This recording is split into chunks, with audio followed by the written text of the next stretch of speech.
안녕하세요. 이렇게 글로 인사를 전하는 사연자입니다. 시간 참 빨리 가는 거니 인생을 즐기며 살아라라는 그 말. 저는 60줄에 들어선 이제야 깨달았습니다. 왜 그런 말들을 했는지 말이에요. 여러분의 인생은 어떠신가요? 저는 누군가 너의 인생이 어땠냐? 너의 인생은 언제부터가 진짜였냐? 묻는다면 이렇게 대답을 할 것 같습니다. 내 인생은 결혼 전과 후로 나뉜다고 말이에요. 정말로 그랬어요. 제 인생, 결혼하기 전까지 저는 그저 평범한 가정에서 평범하게 부모, 형제한테 사랑받고 잘 자라왔어요. 그렇게 평범하게 자라 당연하다는 듯 평범한 남자를 만나 결혼을 하게 되었죠. 어찌 보면 그저 평범하게만 살 것 같은 제 인생을 보고 하늘이 지겨움을 느꼈던 걸까 싶기도 해요. 그래서 너도 좀 다이내믹하게 살아봐야 하지 않겠냐 하며 이런 일을 겪게 한 것 같다는 생각이 들거든요. 자자 건배, 이제 한 놈 남은 거지? 아유, 그래도 큰애 결혼시킨 거면 숙제 하나는 나온 거네. 어떻게 된 게 자식 키우는 거는 일이 끝나 할 듯 하면서도 끝나지가 않나 모르겠어. 야, 그래도 네가 우리 중에 제일 먼저 아들 장가 보낸 거야. 그러니까 말이야. 아유, 진짜로 자식 낳아서 한순간도 마음 편히 살아본 적이 없는 것 같아. 자식 낳아봐야 부모 마음 안다고. 우리 부모님들이 얼마나 마음 졸이면서 사셨을지 내가 이제야 이해가 된다니까. 이제 우리 둘째만 장가가면 딱 끝인 거야. 아마 저처럼 장성한 자식이 있는 분들이라면 저의 마음을 많이들 공감하실 것 같네요. 아이들 어릴 때는 내 새끼 혹여나 다칠까 아플까 사소한 것들의 걱정에 마음 졸였다면 자식들 장성하고 나니 그 사소한 걱정에 여러 걱정들이 더 얹어지더군요. 자식들 다 커서 지 밥벌이하고 나도 내 인생 살면 되겠지 싶었는데 인생 쉽지 않았습니다. 몇 년 전 퇴직을 한 남편이 사고쳐서 퇴직금이랑 모아둔 돈 말아먹었던 그때 하필 또 우리 큰 아들이 결혼을 하겠다고 했어요. 큰 아들이 5살이나 연상이긴 하지만 돈 좀 있는 여자랑 결혼해서 집도 여자가 해왔거든요. 야, 그나저나 며느리 얼굴 보니까는 그 보통 아니겠더구먼. 너 정말 괜찮겠어. 요새 시어머니들이 오히려 며느리들 눈치 보고 산다고 하잖아. 더군다나 며느리가 집 해왔다면서. 그거 가지고서 괜히 너 기죽고 그러지 말어라. 초장에 딱 기잡고 들어가라 이 말이야. 아유, 걱정도 많다. 집 해온 거 가지고 내가 뭘. 그리고 우리 며느리? 아유, 애 괜찮아. 얼마나 괜찮은지 몰라. 얘가 아주 그냥 얼마나 싹싹한데. 거짓말이었어요. 몇몇 사람들이 며느리가 집까지 해오고 아들이 여자 잘 만났다. 사돈댁이 잘 살면 도움받을 것도 많아 좋겠다라고들 했지만 그게 마냥 좋아할 일이 아니었죠. 친구한테는 걱정 말라고 너스레를 떨었지만 며느리가 아주 상전이었거든요. 아주 그냥 상전도 그런 상전이 없다니까요. 물론 제가 우리 며느리가 집을 해오는데 그걸 가지고서 옳다구나, 땡 잡았다 하지는 않았었어요. 남의 집 귀한 딸을 며느리로 맞이하는 건데 여러모로 저는 부담이 더 컸었어요. 그저 잘해줘야겠다. 내 딸같이 여기고 잘해줘야지. 그렇게 마음 먹고 또 마음을 먹었습니다. 그런데 며느리가 집을 해온 거며 이것저것 자기네 재력이 더 좋다는 걸 가지고 상전 노릇하려고 드니 그것 참 힘들더라고요. 아무래도 여자 쪽으로 기운 결혼이었던 건 맞았으니 저 정말 꾹꾹 참았죠. 아들 내미 장가 가는데 집 한 채 번듯하게 해주고 싶었는데 남편이 퇴직금을 날리는 바람에 그것도 무산이 되었으니 그래서 애초부터 저는 며느리한테 미안한 마음을 갖고 있었다니까요. 굳이 며느리가 나서서 상전 노릇을 하지 않아도 제가 알아서 잘해주려 했다. 이 말입니다. 하지만 며느리는 애초부터 저를 아주 잡아먹으려 달려들었어요. 친구가 말한 것처럼 며느리도 초장에 제 길을 잡으려 했던 걸까요? 어머님, 저는 딸 같은 며느리였고 친정엄마 같은 시어머니였다고 생각을 해요. 그래도 명절, 어버이날, 생신날은 제가 며느리로서 할 도리는 하겠습니다. 하지만 그 외에 있어서는 저는 저희 친정부모님 챙기고 이 사람은 어머님, 아버님 챙기는 걸로 이야기했어요. 그래 엄마, 우리 그렇게 하는 게 좋을 것 같아. 나도 초가집을 딱 그 정도 손거지면 할 거고. 우리 둘이서 많이 고민하고 상의한 내용이야. 엄마 아빠가 이 부분은 이해해 주셨으면 해요. 아니, 지금 이건 무슨 소리야? 너희 지금 우리한테 이해를 하라고 하는 거냐? 아니면 뭐 어떻게 받아들이라는 거야? 아들 내외가 하는 말이야. 자기네들이 합의를 봤다는 거지. 저랑 남편한테 선언을 한 거나 다름없는 거였잖아요. 이게 사람이 참 그렇더라고요. 물론 아들 부부 내외가 자주 오길 바라는 건 아니지만 대놓고 저렇게 말하는 건 굉장히 많이 섭섭하대요. 마치 무슨 선이 떡하니 생긴 것 마냥 그렇게 느껴졌어요. 웬만하면 참고 이해해 보려 했던 저였지만 저도 섭섭해서 그렇게 딱 정해놓는 건 아니지 않냐고 말이 입 밖으로 나가고 말았어요. 해도 너무하다는 생각이 들었거든요.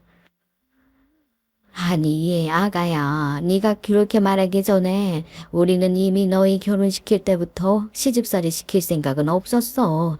아니, 그런데 말을 그렇게 하는 건 좀 아니지 않니? 엄마, 우리가 합의문물하니까 그렇다고 해서 우리가 뭘 안 하겠다, 얼굴을 안 맺고 살겠다 그런 게 아니잖아. 내가 너한테 말했니? 너는 가만히 좀 있어. 내가 지금 네 안 사람이랑 이야기를 하는 거잖아. 예, 큰애야. 방금 네가 우리한테 찾아와서 이 자리에 앉자마자 이야기를 하는 건 너희가 우리한테 대화를 하자고 하는 게 아니라 그냥 통보를 하는 거밖에 안 되지 않니? 너희 그렇게 생각 안 하는 거야? 아니면 못 하는 거니? 이건 아니다는 생각이 들어 말을 딱 잘라서 해버렸죠. 아니, 도대체가 저나 남편이 자기네들한테 무슨 짓을 했다고. 정말 아무것도 안 했어요. 신혼여행 가서 전화를 걸어왔을 때도 우리한테 연락하지 말고 너희들끼리 시간 잘 보내라. 다녀와서도 얼굴 보러 올 것 없이 너희 여도 풀고 회사 나갈 준비하면서 좀 쉬어라. 그렇게 했다, 이 말입니다. 그런데 저렇게 나오니 저나 남편이나 이거 뭐 어이가 없는 상황인 거죠. 정도껏 해야지. 저건 그냥 남으로 지내자는 거잖아요. 제가 저렇게 말했더니만 똑 부러지다 못해 아주 그냥 강철 같은 며느리님이 표정 싹 굳어서 지 남편한테 툴툴거리더군요. 그것도 저랑 남편이 있는 앞에서 말입니다. 다 봐, 내가 뭐라고 그랬어? 어머니 분명 이렇게 나오실 것 같다고 자기한테 말하라고 했잖아. 왜 나를 이상한 사람으로 만들어? 너 지금 이게 뭐 하는 거니? 나랑 너희 시아버지 앞에 두고서 지금 내가 너한테 지금 욕을 했니 뭐를 했니? 어디서 시부모 앞에서 지금 뿔대를 부려? 어머니, 제가 뿔대를 부린 게 아니라요. 아니에요. 너 지금 한숨 쉰 거니? 도대체 뭐가 그렇게 불만이니? 아니, 어디 한번 대놓고 이야기를 해봐. 결국 말하다 말고 말다툼으로 번졌어요. 여러분, 제가 이상한 건가요? 솔직히 저는요, 저때 자다가 물벼락 맞은 상황 그 자체였어요. 며느리라는 얘가 하는 말 들으셨죠? 아니, 저거 말하는 싸가지하며 행동이 너무 어처구니 없지 않나요?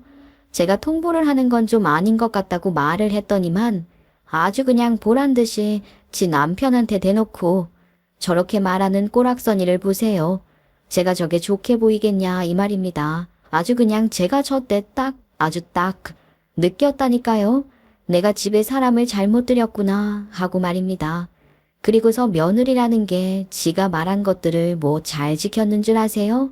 생일, 명절, 어버이날 오겠다, 뭐 어쩌겠다 하더니만은 개뿔. 며느리년 정작 생일날도 안 쳐왔어요. 말로는 아프다고 하는데 진짜 아프긴 한 건지. 그 말도 솔직히 믿음이 안 갔어요. 그런데 사람이 거짓말하고 못 살고 영원한 거짓은 없다고. 저딴 짓 하다가 정말 얼마 안 가서 바로 꼬리를 밟혀버렸다니까요. 그때가 아마 제 생일 3일 뒤인가 그랬을 거예요. 하여간에 아주 푼수요, 푼수. 아니, 얘는 왜 이런 거를 굳이 하나부터 열까지 다 올린다니. 누가 거기가 1박에 얼마고 뭐 얼마나 좋은 데인지 그런 거 궁금하대? 뻔히 다른 애들도 다 그런 거 불편해하는 거 알면서 꼭 이러더라. 내 말이 누가 아니래. 아이고, 자랑도 정도껏 해야지 말이야. 아이고, 야, 이거는 양반 못 된다. 나한테 개인톡 보냈네. 다음 주에 리조트 가볼 생각 있냐고. 어휴, 재수없어 하여간 안 받아야지. 너들 일이 그거 톡에 다 줬겠다. 뭐 이런 거 대답해주지 마로. 꼭 친구들 중에 그런 친구들 있잖아요. 반지를 새로 샀으면 하루 온종일 두통 있다고 그 반지 사람들이 알아봐 줄 때까지 머리에 손 얹고 자랑질하고 싶어서 난리 난 사람 말이에요. 저희 친구들 사이에서도 그런 친구가 한 명 있었거든요. 실명 얘기하면 좀 그러니까는 미숙이라고 할게요.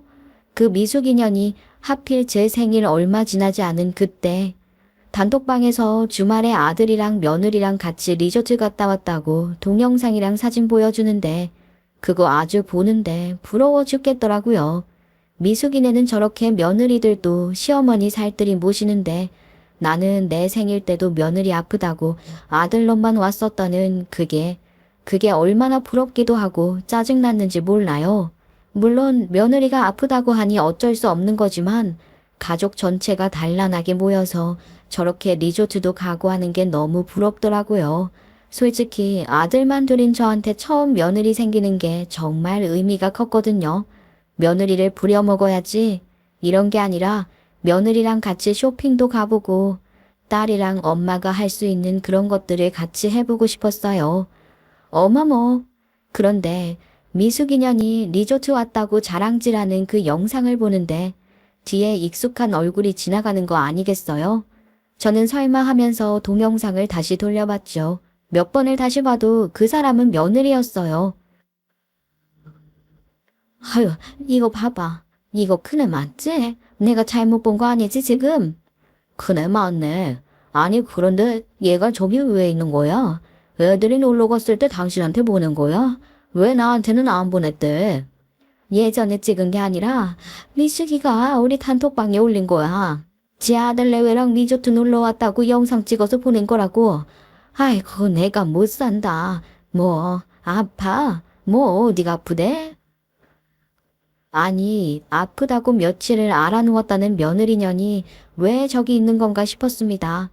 제가 저렇게 화가 나고 어처구니 없었던 이유는 여기 있었어요. 저는 그 영상에서 며느리를 발견하고 나서는 곧장 친구한테 전화를 걸어 이 리조트 언제 갔냐고 물어봤죠. 근데 리조트 가서 이 영상을 찍은 날이 제 생일이었던 겁니다. 아픈 년이 대체 어떻게 저기 가 있는 거냐 이거예요. 저도 그냥 모른 척하고 넘어가고 싶었는데 그러지 못했어요. 솔직히 저도 그동안 며느리한테 쌓인 게 있잖아요. 미숙이한테 정확히 일자 확인하고 나서 저는 곧바로 아들한테 전화해서 다 알고 있으니 솔직히 말을 하라고 했어요. 내 와이프 진짜 엄마 생일날 아팠던 거 맞냐고 말입니다. 그랬더니만 아들이 우물쭈물하다 이야기를 하더라고요. 아니 엄마한테는 다음 주에 찾아뵈려고 했어. 집사람이 장인 장모님 모시고 리조트 가기로 했었는데 그날이 엄마 생일인 걸 깜빡하고 그때 예약해버렸다지 뭐야.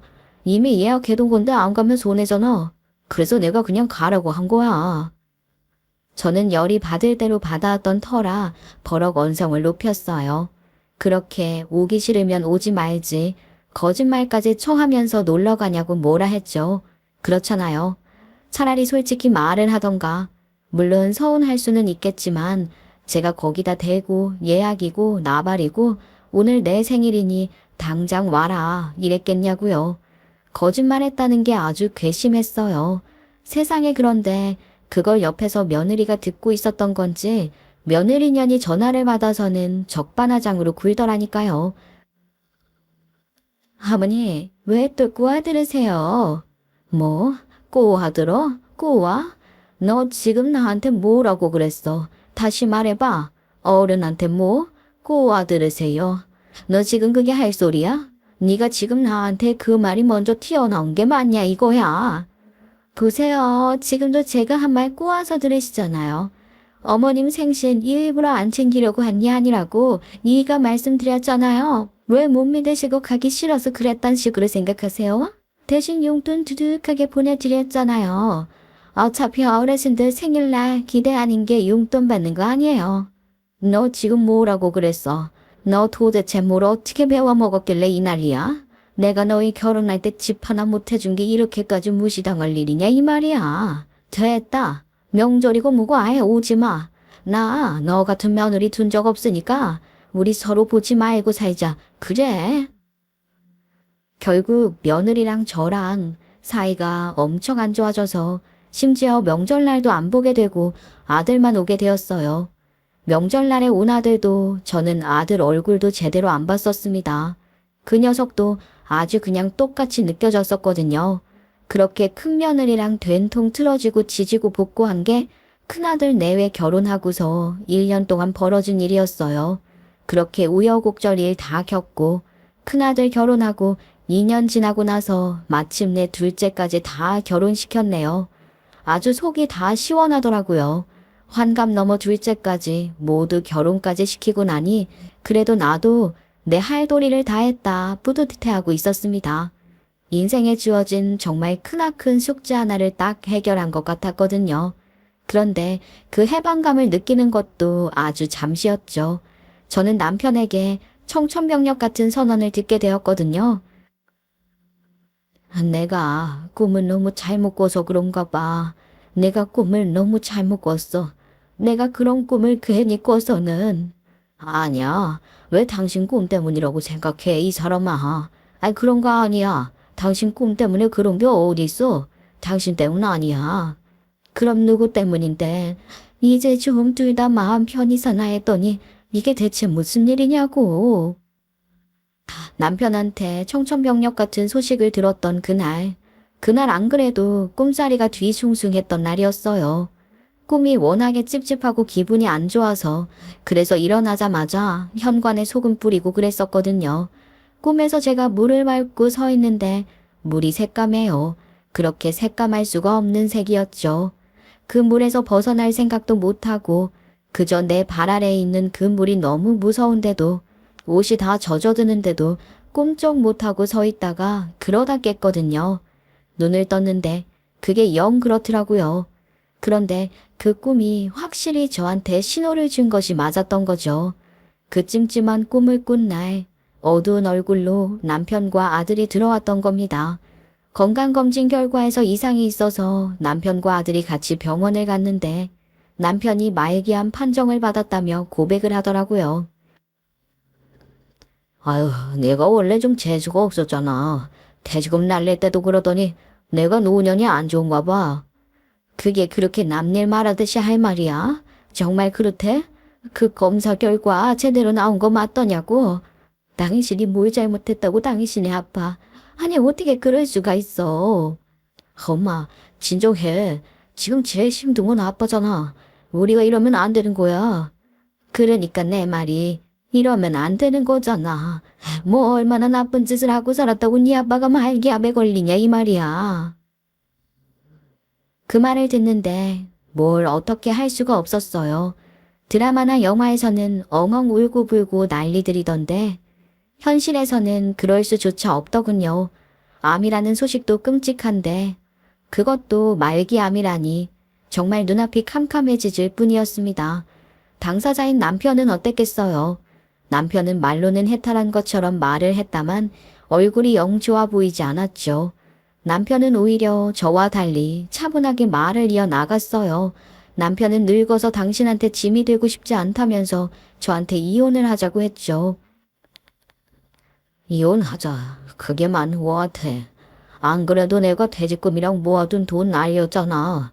그것 때문에 절약하려고 보험 들어놓은 것도 다 해지했고. 나 당신한테 2번씩이나 그렇게 짐되고 싶지 않아. 이제 막 결혼한 내 새끼들한테도 부담 주기 싫고. 그건 또 무슨 소리야 지금. 이상한 말 하지 좀 말어. 누가 짐이 된다고 그래. 내가 언제 당신한테 당신이 내 짐 된다고 이야기했어? 내가 그런 말을 하지를 않았는데 왜 당신이 그렇게 생각을 해? 이 사람아, 그렇게 마음 쓰지 말어.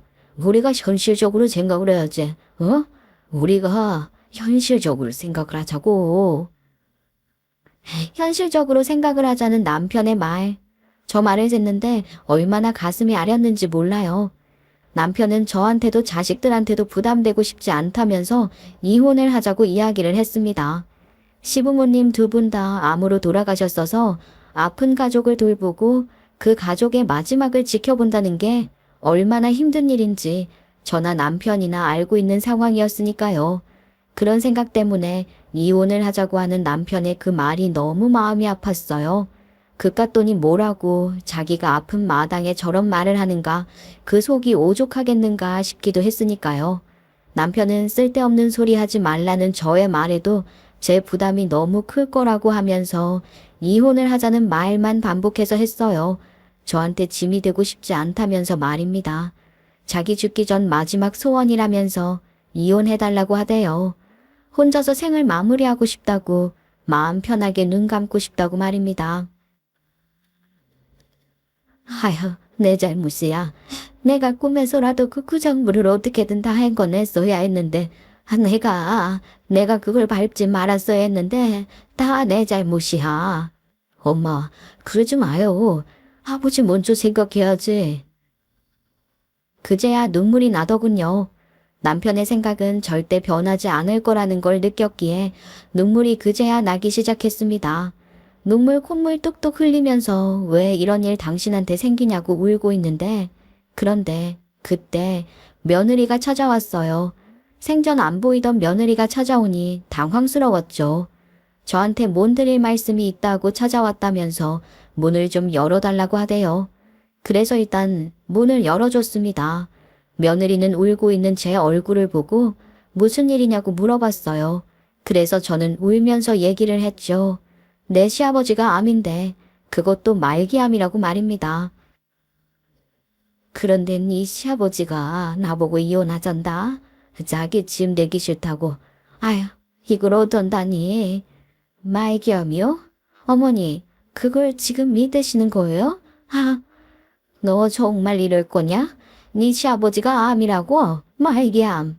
너 이렇게 찾아와서 내 속 뒤집어 넣을 거면 앞으로 그냥 영영 오지 말어라.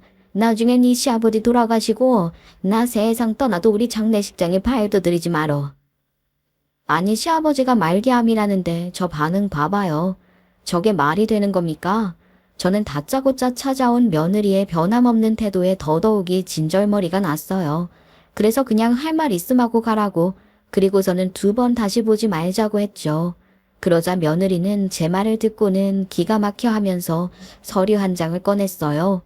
어머니가 이 서류 보시고도 그렇게 눈물을 흘리실지 자기가 궁금하다면서 말입니다. 며느리가 내민 서류를 보는데 눈물이 쏙 들어가대요. 며느리 말대로 눈물이 날 수가 없어요. 그 서류를 보고서도 제가 내 남편 불쌍해서 어쩌냐 하고 울면 제가 등신인 거죠. 왜냐고요? 도대체 그 서류가 뭐냐고요? 네, 며느리가 꺼내놓은 서류 한 장의 내용은 정말 어이가 없는 내용이 가득한 서류였습니다. 서류는 남편이 아들한테 언제까지 돈을 주겠다는 각서였거든요. 일단 저는 거기서부터 충격을 받았죠. 남편이 무일푼이라고 알고 있었는데 돈을 준다는 이야기는 숨겨놓은 자산이 있다는 거잖아요. 제가 여러분한테 앞전에 얘기했었잖아요. 남편이 퇴직하고 나서 그 돈 사고 쳐서 말아먹었다고요. 그거 사실 주식했다가 말아먹은 거였거든요.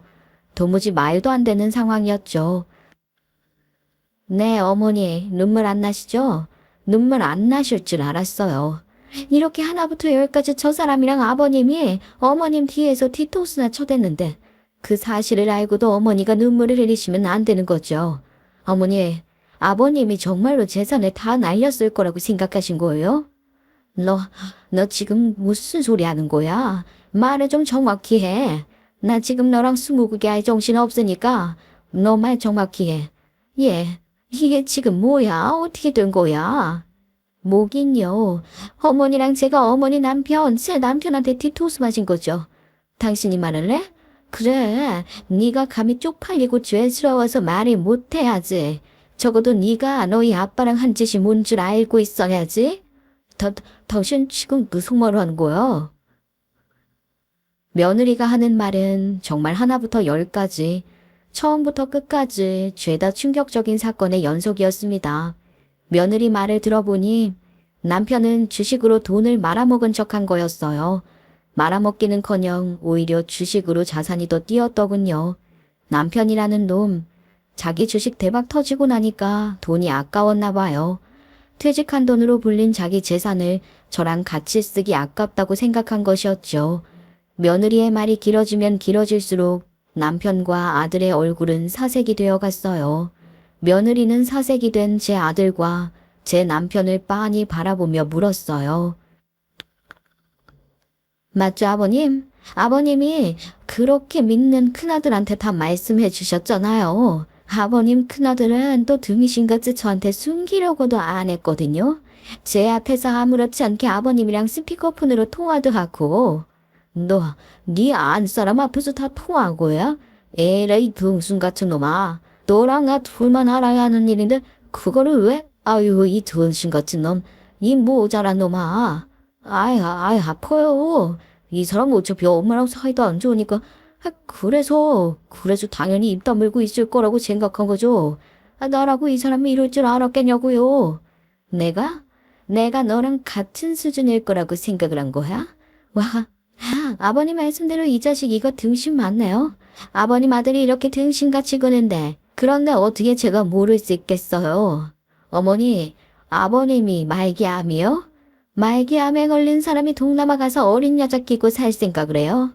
대체 누가 그런데요? 며느리 말을 들으면 들을수록 기가 찼어요. 남편놈 저한테 자기 재산 다 잃었다. 뭐 했다. 거짓말 쳐놓고. 말기암이라고 해놓고서는 이 돈으로 어디 동남아라도 가면 어린 여자 끼고 살 수 있을 텐데 생각한 것이었죠. 그래서 주식으로 퇴직금 다 날렸다고 거짓말 쳤던 것이었고 말이에요. 그 망할 놈이 호시탐탐 저를 버리고 이혼할 기회를 노리고 있었던 거였습니다. 저는 그것도 모르고 그 인간이 말기암이라고 한 사실에 그저 안타까워 대성통곡을 했네요. 남편도 자식들이 이혼 가정이라고 흠 안 잡히려면 다 결혼시키고 이혼하는 게 나으니까 때를 기다린 것이었고 그걸 큰아들은 다 알고 있었던 겁니다. 그 배신감이란 정말 이루 말할 수가 없었어요. 그 와중에 암 판정받은 건 사실이긴 하더라고요. 그런데 다행히 조기에 발견해서 치료하면 괜찮을 가능성이 높았던 거였죠. 그런데 남편은 이걸 말기암인 것처럼 속인 거고요. 며느리가 다 말해줬어요. 남편이 내 재산 너한테 조금 떼어줄 테니 제가 믿을 수 있게 아들 보고 같이 거들어 달라고 한 것까지 말입니다. 전날 그래서 아들이랑 같이 병원 다녀온 척하고 아들도 저한테 울먹이면서 우리 아버지 얼마 살 수 없대 이런 식으로 쇼를 한 거였죠. 정말이지 지들 둘이서 아주 그냥 제대로 연극각본을 짰더라고요. 저는 남편에 대한 배신감도 배신감인데 아들한테서 배신을 당했다는 사실이 더더욱 충격적이었습니다. 저도 모르게 제가 아들을 차갑게 바라봤었나 봐요. 아들은 저를 보면서 어찌할 줄을 몰라 했죠. 엄마, 이거 말도 안 되는 소리야. 와, 이 와중에 또 거짓말을 하려고. 뭐가 말도 안 되는 소리야. 내가 다 녹음해두고 내 귀로 다 들었는데. 좀 적당히 해. 하다 너 낳아주신 어머니 뒤통수를 치니. 야, 차선아, 너 미쳤어? 당신 왜 이래? 뭐 낯설했어? 갑자기 와서 이게 무슨 소리야? 낯을? 이거 안 나? 이 쓰레기만도 못한 자식아. 너는 참... 나도 뒤통수 쳐. 네 어머니도 뒤통수 쳐. 와, 그래. 엄마 뒤통수 치는 놈이 뭔 짓을 못하겠네. 저 대화를 듣고 있자니 저도 모르는 사이에 눈에서 눈물이 후드득 떨어졌습니다. 내 뱃속에서 10달을 품고 죽으림 다해 낳은 내 아들이 이럴 수 있는 건가 생각이 들었어요. 제 앞에서 며느리랑 아들이 고성을 지르며 싸우고 남편 놈은 저한테 아니라고 해명을 하는데 그 어떤 것도 들리지 않았죠. 머리가 멍해지면서 내가 아들한테 무슨 잘못을 했길래 내가 얼마나 나쁜 엄마였길래 이놈이 나한테 이런 걸까 싶을 뿐이었습니다. 남편한테 배신당한 것보다도 내 아들이 나를 속였다는 게 더 충격이었죠. 그러다 정신이 들더군요. 다시금 주위 소리가 들리고 시야가 명확해졌어요. 그래, 네가 어릴 때부터 네 아빠 닮았었지. 그래서 네가 이렇구나. 엄마, 아니야. 아니에요. 이거 지금 이 사람이 상황 이상하게 몰아가려는 거라니까. 엄마, 내가 엄마 자식이야. 내 말을 들어줘야지. 왜 내 말을 안 듣고 이 여자 말을 들어? 이 여자? 엄마 생신 때도 얼굴 한번 제대로 안 내비친 여자야. 그런데 무슨 이 여자 말을 듣고 지금 이러는 거냐고. 환장한다. 어머니, 제 말 믿기 싫으면 믿지 마세요. 그런데요, 적어도 저는 어머니를 시어머니로만 보는 게 아니라 같은 여자로서 어머니 인생 너무 안타까워서 저 혼자 이 개 같은 놈 등질까 하다가 어머님도 구해드리려고 찾아온 겁니다. 그래, 내 입에 아파 낳은 새끼가 내 새끼가 아닌가 보다. 내가 사람 새끼를 낳은 게 아니었어. 아들은 어릴 적부터 저보다 지 아버지랑 훨씬 더 친했긴 했었어요. 피는 물보다 진하고 피는 끓이는 거라고. 큰아들이 지 아비를 닮아서 그랬는 줄은 몰라도 어릴 때부터 좀 계산적이고 야근 면모가 있어서 이 나쁜 점을 고치려고 엄하게 키웠었습니다. 저는 남편의 그런 모습을 좋지 않게 봤기에 내 새끼만큼은 지 아비랑 똑같은 실수 못하게 해야지 하는 마음에 엄하게 키웠어요. 그래서 아들이 저에 대한 정이 없고 대면대면하고 서로 이해를 못하는 저희는 그런 모자 관계로 살아왔죠. 큰아들이랑 저랑은 가치관 차이 때문에 말싸움 할 때도 많았었어요. 저는 아들 보고 야근짓 좀 그만하라고 하고 아들은 그렇게 정직하게만 살면 돈 못 모은다 이런 식으로 말이죠. 그런데 다 지 잘 되라고 한 건데 그 결과가 이거였네요. 내가 너 잘 되라고 한 뒤 그게 그렇게 서운했냐? 아이 그래서 이렇게 한 거야. 너 크네. 나한테 하는 말 다 진짜 맞는 거지. 너까지 나한테 거짓말하면 나 정말 못 산다. 솔직히 말해. 다 진짜예요. 저도 지금 어머님 아드님한테 뒤통수 제대로 맞았는데 제가 뭐 한다고 이 쓰레기 같은 노위에서 거짓말을 하겠어요. 며느리는 지 남편이 아버지랑 하는 대화를 듣고 알게 된 거라고 말을 해주더라고요. 며느리랑 저랑은 사이가 너무 안 좋아 왕래조차 하지를 않으니 아들은 당연히 며느리가 저한테 일러 바칠 일은 없을 거라고 생각해서 아버지랑 통화하고 이런 걸 며느리 앞에서 아무렇지 않게 했던 것이었죠. 제가 말씀드렸잖아요. 큰 아들이 계산적이라고 말입니다. 가족 간이라도 굉장히 계산적이거든요. 그래서 혹시라도 남편이 나중에 딴 말 할까봐 돈 주겠다는 각서까지 받아놓은 거였네요. 그리고는 며느리가 책상 서랍에 있는 그 각서를 가져온 것이었죠. 며느리가 이렇게까지 저에게 말한 이유요? 네. 며느리가 저한테 자기도 뒤통수 맞았다고 했던 게 제 아들이 바람 폈기 때문이더라고요. 아주 가지가지를 하고 다닌 모양이더군요. 아들은 며느리한테 지 바람 피운 걸 들킨지 몰랐지만 며느리는 사실을 알고 복수를 준비했던 모양이었어요. 제 아들이 바람 피운 거 알게 되니 개 화나서 이를 갈아서 저한테 저서리며 다 들고 온 거였죠. 내가 어떤 심정으로 너랑 같이 마주보고 앉아서 밥을 먹고 너랑 말을 섞었을지 네가 알긴 알까? 내가 이날만을 위해서 그 역겨운 너랑 마주보고 밥 처먹고 너랑 더럽게 말까지 섞은 거야, 알아? 너 진짜 이럴래? 말 조심하네. 어른들 앞에서 이게 지금 뭐 하는 거야? 말 조심? 내가 지금 이 상황에서 말 조심하게 생겼어?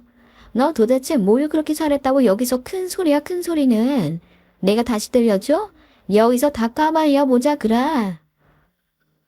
며느리는 아들이랑 제 남편이랑 큰 소리로 통화하고 있을 때 몰래 녹음했던 것을 그 자리에서 다시 틀었죠. 아들이라는 놈이 다 거짓말이라고 길길이 날뛰면서 욕지거리를 해대니까 며느리가 거기서 각서 말고도 더 확실한 증거 보여주겠다고 녹음본을 들려준 것이었어요.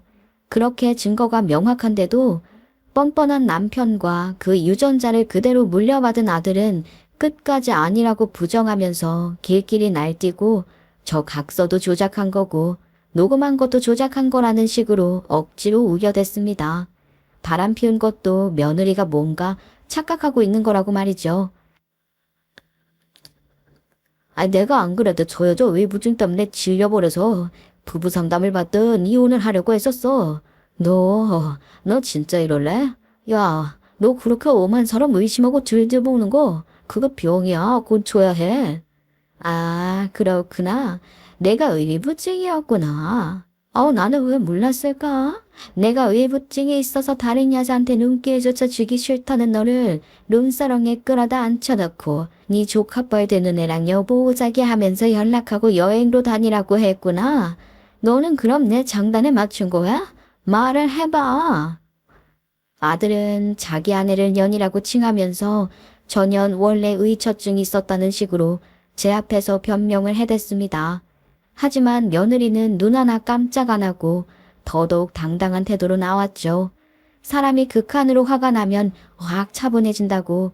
며느리는 정말 창의가 느껴질 만큼 아무 감정 없이 눈 똑바로 뜨고 이야기를 마저 하기 시작했어요. 야, 네가 바람 피운 증거 내가 다 가지고 있거든. 일단 그 이야기는 너랑 나랑 따로 하기로 하고, 아버님, 정말 아버님 말이 사실이시면 다른 병원에 가서 또 검사 받아보시고 저희 남편하고 메시지 나는 것도 까보실 수 있지 않아요. 아이고, 여보, 구급차 좀 불러. 나 갑자기 스트레스를 받아서 머리가 깨질 것 같아. 당신 지금이 와 안 보여? 저기 때문에 우리 아버지 아프시다잖아. 그리고 내가 우리 둘이 알아서 그 문제는 해결하자고 했지? 엄마 뭐해? 119 불러. 119? 머리가 깨질 것 같아. 이렇게 뻔히 증거가 있는데 이 개잡놈들. 내가 니들 집안 비를 왜 싫어했는데. 아이고 그래.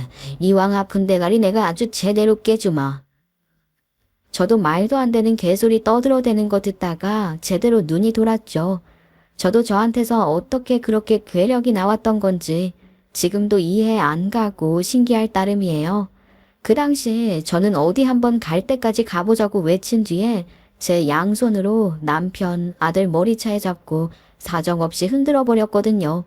며느리는 말리지 않고 옆에서 같이 제 아들놈 등짝을 두드려 패더군요. 저는 그거 안 말렸습니다. 아주 정신 못 차린 놈이니 제대로 두들겨 패라고 했어요. 두들겨 패서라도 정신 차리게 해야 한다고 말이에요.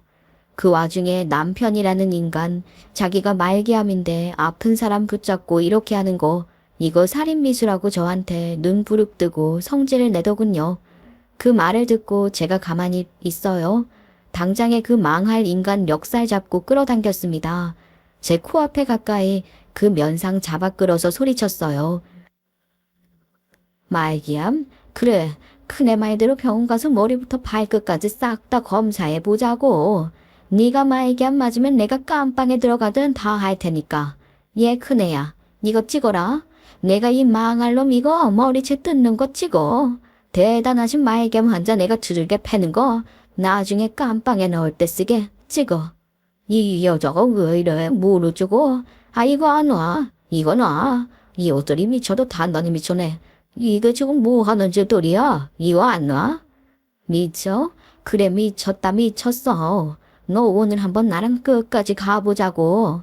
네가 나를 두고서 내 뒤에서 개짓거리하면서 뒤통수를 쳐?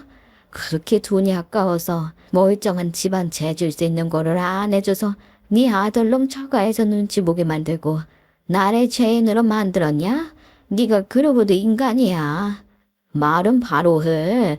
내가 주식 투자 잘해서 본 돈을 누가 왜 너한테 주냐? 네가 집구석에서 빨래하고 설거지하고 밥 짓는 거 말고 한 게 뭐가 있다고 내가 너한테 내 돈을 줘. 말 그대로 개판. 아주 그냥 개판이 제대로 났었습니다. 며느리는 눈 하나 깜짝 안 하고 제가 시킨 대로 그 상황 다 찍어뒀네요. 그 와중에 아들이라는 놈은 지 와이프 핸드폰 바에 서서 그 녹음본 없애겠다고 난리를 치지를 않나. 정말이지. 제 인생에 가장 평범해야 할 중년의 인생에 아주 제대로 파도가 치기 시작했어요. 저요? 그날 그 인간 멱살 잡고 바로 병원으로 끌고 갔어요. 너 어디 한번 제대로 까놓고 두고 보자고 말입니다. 그렇게 끌고 가서는 그 인간 검사 싹 다 시켰네요. 검사 결과요? 당연히 말기암 아니었죠. 암은 맞았어요. 아까 말했던 것처럼 암 초기였습니다. 위암 초기더군요. 항암도 안 하고 수술로만 할 수 있는 단계였어요. 의사가 말기암은 무슨 말기암이시냐?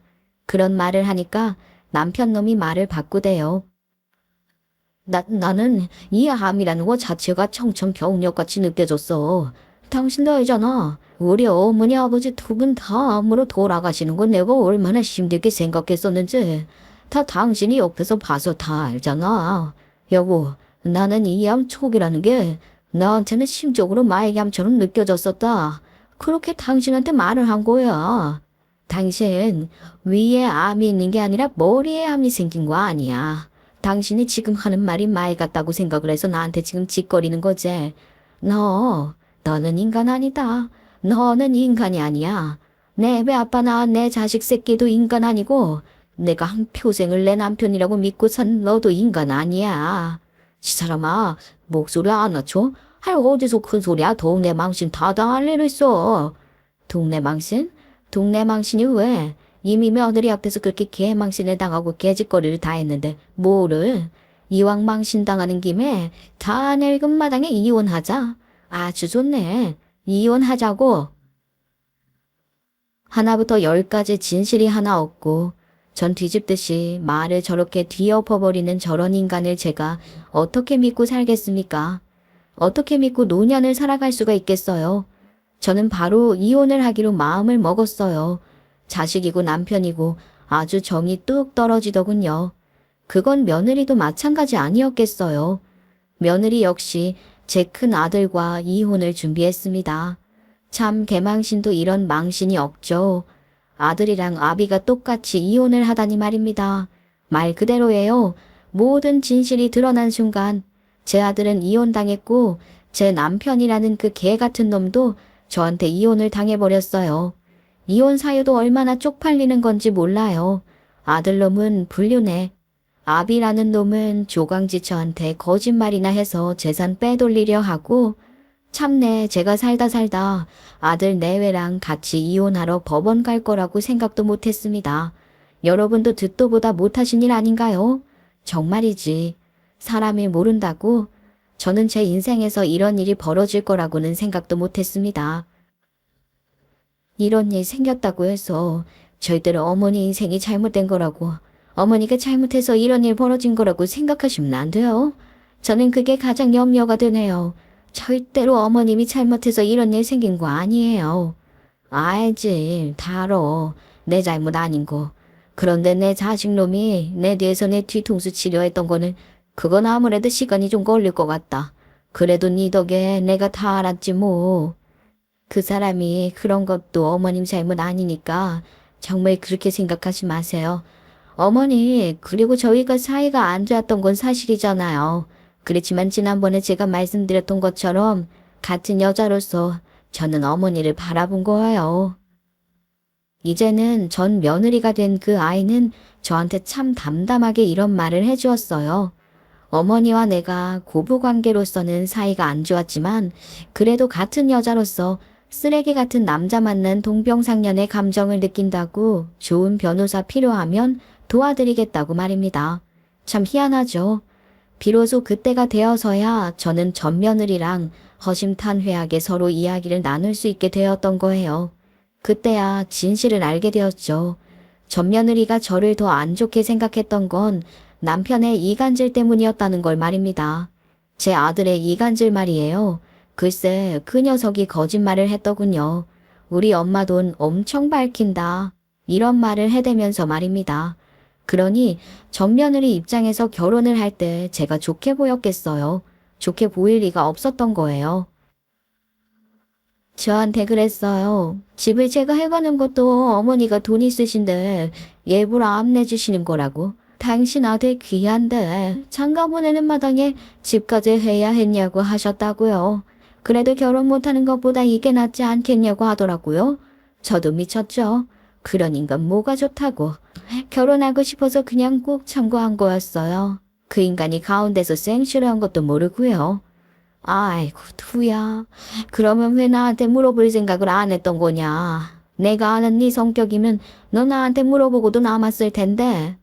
그 사람이 어머니랑 말해봤자 절대로 그 말에서 이기지 못할 거라고. 그냥 무시하라고 했었어요. 어차피 결혼하고 나서 절대로 어머니랑 저랑 같이 있게 하지 않을 거니 굳이 가까워지려고 하지 말라고요. 도대체 그 녀석은 왜 그렇게 말을 했던 것일까요? 저 같아도 결혼하기 전부터 남편 될 사람한테 시어머니에 관해 저런 말을 들었다면 시어머니 꼴도 보기 싫었을 것 같아요. 그렇게 아들이 저를 돈밖에 모르고 내 아들만 잘났다 여기는 사람으로 몰았으니 며느리가 그렇게 말을 했던 거죠.